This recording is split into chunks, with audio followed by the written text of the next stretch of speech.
Nous sommes donc la Pépangelle Séti, des sections de Pointe-Noire et du Pilou.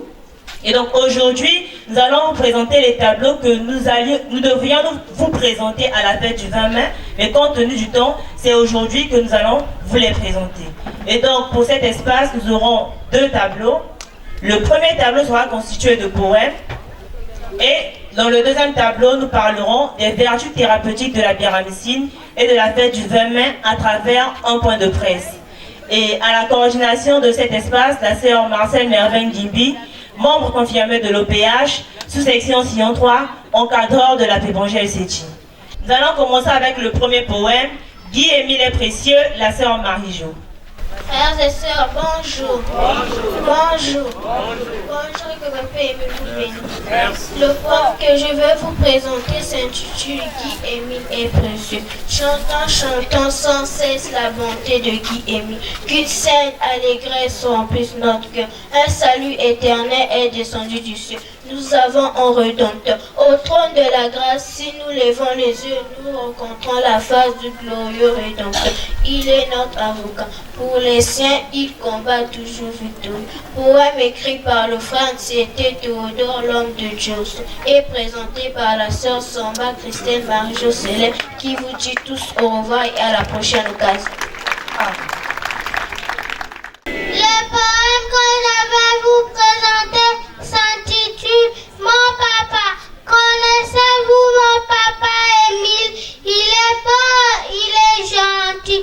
Tous les papas sont bons, pas comme mon papa Émile. Papa Émile, je t'embrasse. Poème présenté par la sœur Brandou Péga Anéa, membre confirmé de l'OPS, sous section Sillon 3 qui vous dit au revoir et à la prochaine occasion.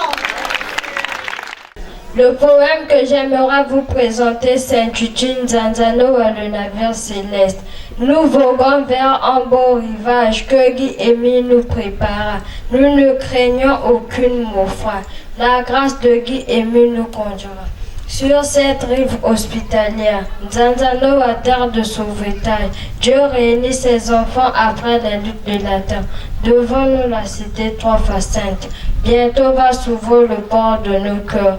Bannissant la crainte, chantons un cantique nouveau, poème écrit par le frère Tchété Théodore, homme de Diosso, et présenté par la sœur Eyongo Bénitia, membre confirmé de l'EPH, section Montcarmel numéro 1, qui vous disent tous au revoir et à la prochaine occasion.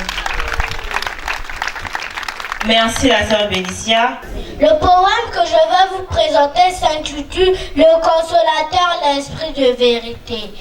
Esprit de vérité, notre créateur et notre grand consolateur, rends-toi aimé de nos âmes, esprit de vérité. Éclaire-nous par ta clarté et embrasse-nous de tes flammes. Guy-Émile, notre Dieu, notre roi, augmente notre faible foi. Poème écrit par le frère Tchété Théodore, l'homme de Diosso, et présenté par la sœur Samba Sétiver Anéa, membre confirmé de l'OPH, sous section Césarée 5, section d'arrondissement Césarée, qui vous dit tous au revoir et à la prochaine occasion. Merci la sœur Anaëlle. Le poème que je vais vous présenter s'intitule Soyons dans la joie. Peuple de la deuxième nation, soyons dans la joie et disons merci à Dieu pour ses bienfaits. Quand il est revenu chez lui le 20 mai 1992 de 20h à 3h du matin. Mon frère, ma sœur, lève-toi, dorme et sois éclairé par la glorieuse présence du Seigneur. Poème écrit par la sœur Merveille Gimbi, membre confirmé de l'OPH, sous section Sillon échantillon toi est présenté par la sœur Tungulu Bemba Anaya Johanna, membre de l'OPH sous-section Césarine, et qui vous disent tous au revoir et à la prochaine. Merci la sœur Johanna, le frère Samuel pour conclure les poèmes. La grande lumière. Frères et sœurs, c'est bonjour. Bonjour. Bonjour et que ta Émile vous bénisse. Le poème que je vais vous présenter s'intitule La grande lumière. Longtemps perdu dans ma misère, longtemps perdu dans le désespoir, longtemps perdu dans un monde inconnu, un monde de souffrance, un monde de ténèbres, sans appui, sans soutien et sans guide. Ma vie n'était que chagrin. Abandonnée par tous, ma vie n'était que vanité. La recherche de la paix et de la joie dans ce monde était mon credo. Mais depuis que tu es arrivé, toi, grande lumière, le 20 mai 1992 à Kibo-Sigar, plus précisément sur la montagne 3x5 de Karikari, lumière qui marqua le retour de l'étoile de David, la nouvelle Jérusalem descendue des cieux. Lumière qui marqua le retour de Dieu au bercail. Oh, grande lumière, ton arrivée m'a apporté de l'espoir. Ton arrivée a changé ma vie. Ton arrivée m'a libéré du poids de mes péchés. Le malheur transformé en paix et en bonheur. Gloire et honneur te soient rendus, Guy Émile Oufouassétikwabo, le Dieu tout-puissant, le Dieu véritable. Poème écrit par le frère Eugène Kitonda, membre confirmé de l'OPH, présenté par le frère Diambona Jesse Thierry Samuel, membre de l'OPH, qui vous disent tous au revoir et à la prochaine occasion. Merci le frère Samuel. C'est donc par ce poème que nous terminons avec notre premier tableau. Fidèles téléspectateurs et auditeurs de la RDAOPH, bonjour et que Dieu vous bénisse. Nous sommes arrivés à l'heure de notre émission au Jardin Angélique, qui sera présentée par Brunel Mafoueta. Notre émission de ce jour revêt un caractère particulier. Elle sera présentée en deux parties. Dans la première partie, les jeunes prédicateurs nous parleront succinctement d'un sujet aussi mystérieux qu'étonnant, à savoir les vertus thérapeutiques de la béramycine. Et la deuxième partie sera consacrée à la fête du 20 mai. Pour en débattre, nous avons fait appel aux jeunes prédicateurs de la OPH, à qui nous prions de se présenter en partant de la gauche vers la droite. Membre de l'OPH, jeune prédicateur de la OPH. La sœur Maïla Tel Fidèle, membre confirmé de l'OPH, jeune prédicatrice de la OPH. La sœur Gomangoy Dora Selsia, membre confirmé de l'OPH, jeune prédicatrice de la OPH. Je suis la sœur Pochima Vafidema, membre de l'OPH, jeune prédicatrice de la OPH. Je suis le frère Séchik Mani King David, membre de l'OPH, jeune prédicateur de la OPH. Le frère membre confirmé de l'OPH, jeune prédicateur de la OPH. Merci chers invités. Abordons le premier thème de notre émission, les vertus thérapeutiques de la béramycine. Alors frère Gelson, le mot béramycine est un mot qui n'existe pas dans le dictionnaire. Que veut-il dire? Oui madame la journaliste, ce mot n'existe pas encore dans le dictionnaire parce qu'il n'est connu que le lycée. Il fait partie du lexique sétiquoisien. Le mot béramycine est un mot valide, constitué de pierre et de mystine. Pierre évoque la boisson. Mystine, son côté spirituel et médical.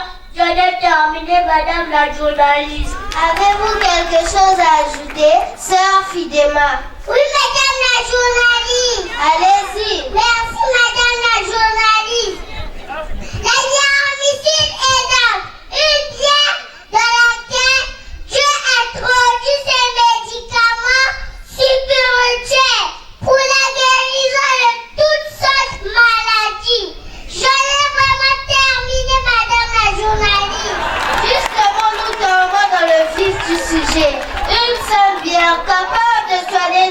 quelle maladie? Comment est-ce possible, frère Bonheur? Je vais vous reprendre par une série de questions, madame la journaliste. On se baignait dans une simple rivière. Le général Namon fut guéri de sa lèvre. Comment était-ce possible d'après vous? Rien avec de la boue. Jésus avait guéri un aveugle. Comment était-ce possible? Je peux vous poser plusieurs questions dans ce sens.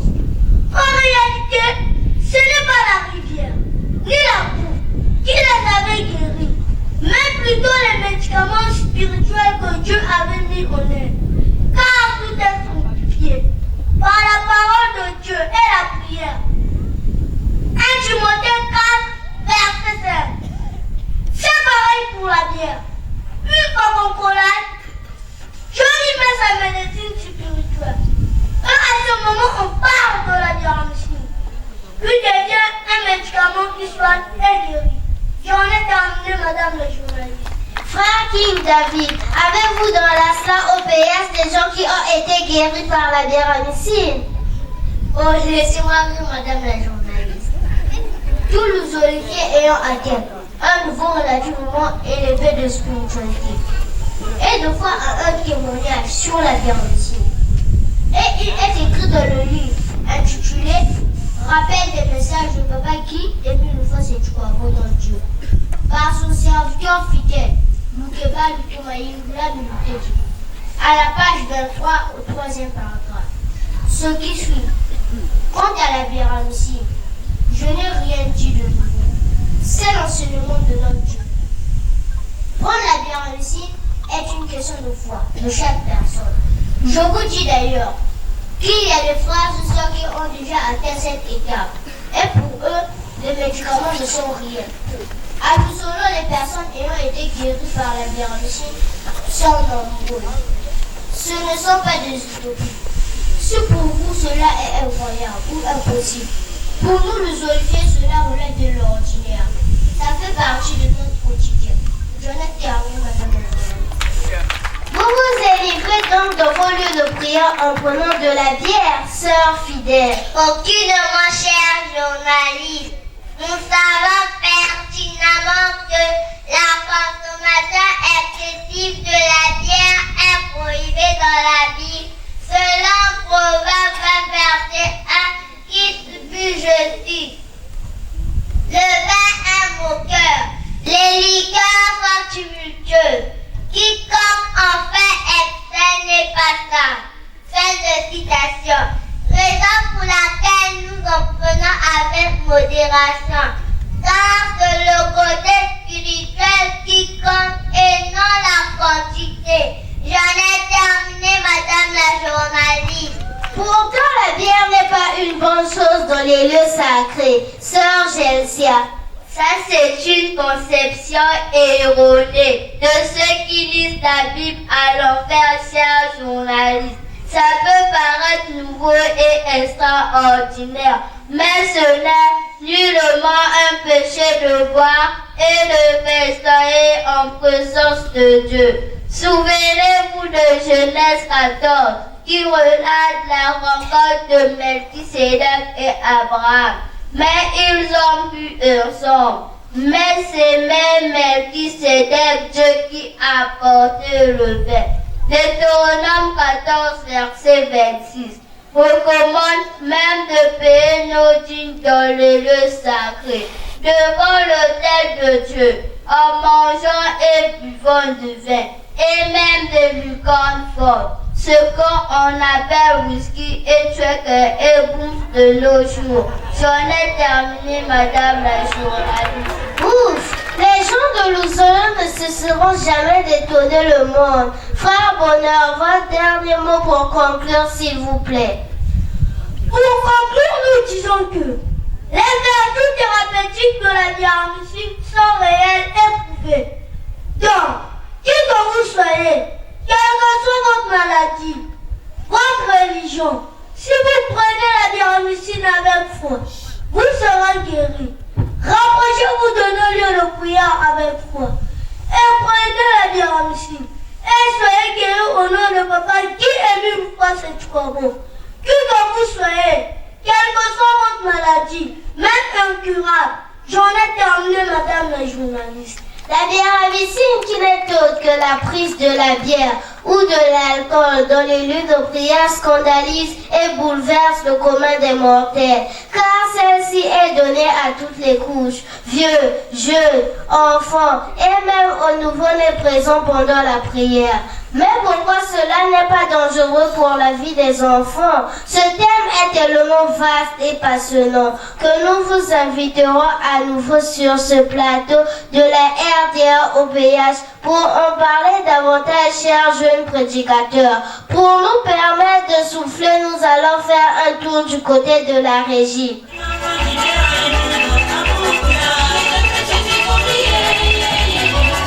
Merci la régie. Présent le second thème de notre émission, la fête du 20 mai. Chers téléspectateurs et auditeurs, comme précédemment annoncé, les points de vue des uns et des autres font couler l'encre sur la fête du 20 mai, aussi appelée fête de la lumière, qui est une fête exclusivement célébrée au sein de l'association Luzolo Amour OPH. Pour en débattre, nous avons reçu de nouveaux invités sur ce plateau. Ils vont d'abord se présenter en partant de la gauche vers la droite.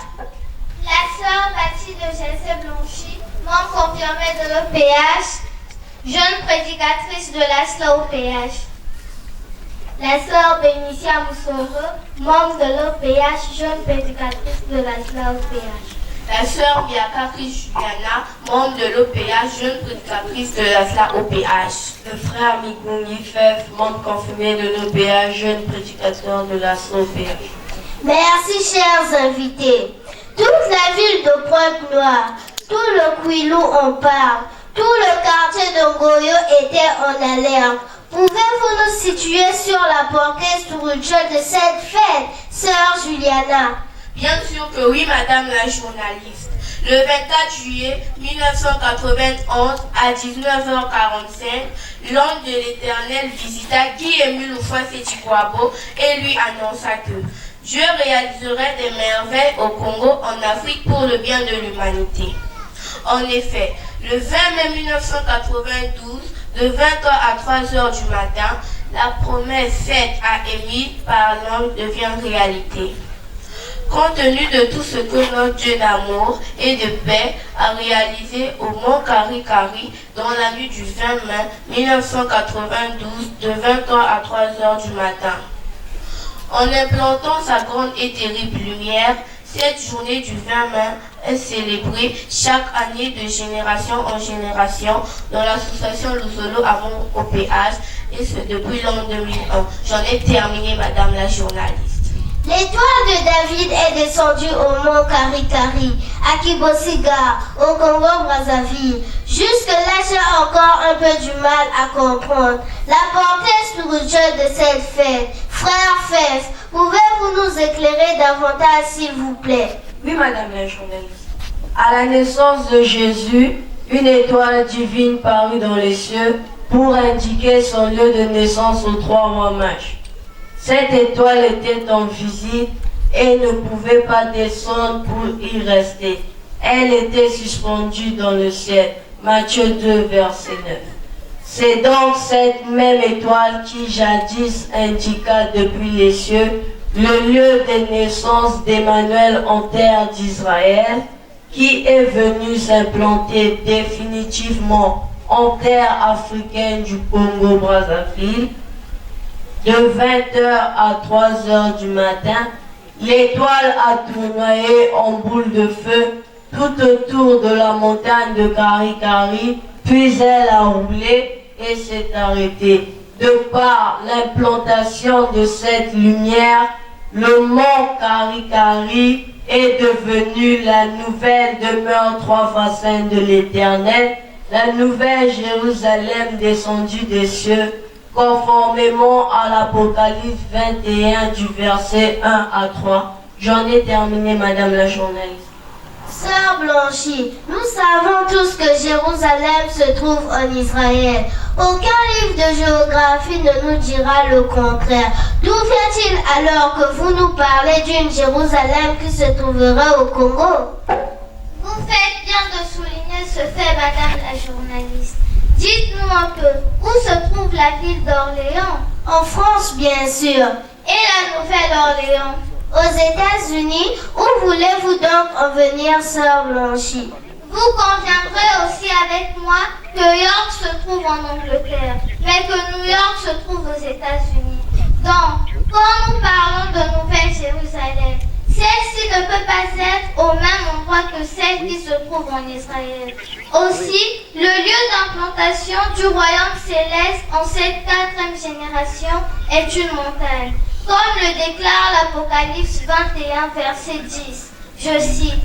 Et il me transporta en esprit sur une grande et haute montagne, et il me montra la ville sainte, Jérusalem, qui descendait du ciel auprès de Dieu, ayant la gloire de Dieu. J'en ai terminé, madame la journaliste. Le lieu d'implantation du royaume céleste est une montagne. Ok, mais pourquoi Dieu a-t-il seulement choisi une montagne dans le Pool, au Congo-Brazzaville si vous voulez, pour implanter sa demeure 3 fois sainte? Sœur Bénicia. Ésaïe 19, verset 19 nous dit qu'un jour, le sanctuaire de l'Éternel sera établi au centre de l'Égypte. Et ce sera un signe attestant aux Égyptiens que le Sauveur est parmi eux. Or, la Bible désigne Égypte par énigme pour montrer l'Afrique noire, puisque Égypte, de son nom originel Kémet, désigne le pays des Noirs. Aussi, le centre de l'Égypte n'est autre que l'Afrique centrale. Et dans cette Afrique centrale, on trouve le Congo-Brazzaville, l'un des pays au monde, traversé par l'équateur, l'île imaginaire, qui divise le globe terrestre en 2 hémisphères égaux. Et donc, la limite centrale se situe au mont Kari-Kari. On dira que c'est une folie, mais non, c'est la pure vérité de Dieu. Aussi, ce mont Kari-Kari, Kati-Kati en Congo, signifie en français milieu des milieux, centre des centres. C'est bien sur ce mont Kari-Kari que Dieu avait prédestiné ses merveilles. Et c'est en ce lieu que Dieu a implanté définitivement son royaume céleste. Cela ne pouvait être nulle part ailleurs sinon qu'au Congo-Brazzaville, à Kibosika et plus exactement au mont Kari-Kari, parce que c'est là qu'habite Dieu lui-même, l'Esprit de vérité, qui Émile Louffa-Sétika. Et la venue de cette lumière marque le retour définitif de Dieu au bercail. Osée 5, verset 15, je cite. Je m'en irai, je reviendrai de ma demeure, jusqu'à ce qu'ils s'avouent coupables et cherchent ma part. Lorsqu'ils seront dans la détresse, ils auront recours à moi. Fin de citation. J'en ai terminé, madame la journaliste. Merci, sœur Bénicia. Plus que quelques minutes avant de terminer notre émission de ce jour. Sœur Blanchie, que pouvez-vous nous dire en guise de conclusion? Madame la journaliste, au regard de tout ce qui précède, la date du 20 mai 1992 ou la journée du 20 mai nous impose de nouvelles habitudes. Cette date doit donc être considérée comme un point de départ vers le perfectionnement constant de nos caractères et non plus comme une singulière date à négliger. C'est un jour événementiel. Cette date est en fait la confirmation des promesses d'amour et du salut de Dieu pour les hommes. Cette fête existe parce que Dieu a accompli au mont Kari-Kari un acte de très haute portée spirituelle. Le temps est plus qu'arrivé pour que les vérités actuelles de l'Éternel au péage notre Dieu soient révélées à l'humanité tout entière, à travers la prédication selon Guy-Émile Louffa-Sétika. J'en ai terminé, madame. Le temps est plus qu'arrivé pour que les vérités actuelles de l'Éternel au péage notre Dieu soient révélées à l'humanité tout entière, à travers la prédication selon Guy-Émile Louffa-Sétika. C'est donc sur ces mots que nous mettons un terme à l'émission. Nous disons merci à tous les invités que nous avons reçus ce jour et avec qui nous avons parlé des vertus thérapeutiques de la biramycine, ainsi que la portée spirituelle de la fête du 20 mai. Aidés à la réalisation, le frère Christian Goulou, les sœurs Bervin Gimbi, Ornella Cabine technique, la RTA OPH. À la coordination Eugène qui tendait d'anxiété. Devant le micro, votre soeur Brunel Mafoueta, membre de l'OPH, jeune prédicatrice et journaliste de la SLA OPH, qui vous souhaite à tous bonne fête. À la suite au prochain numéro.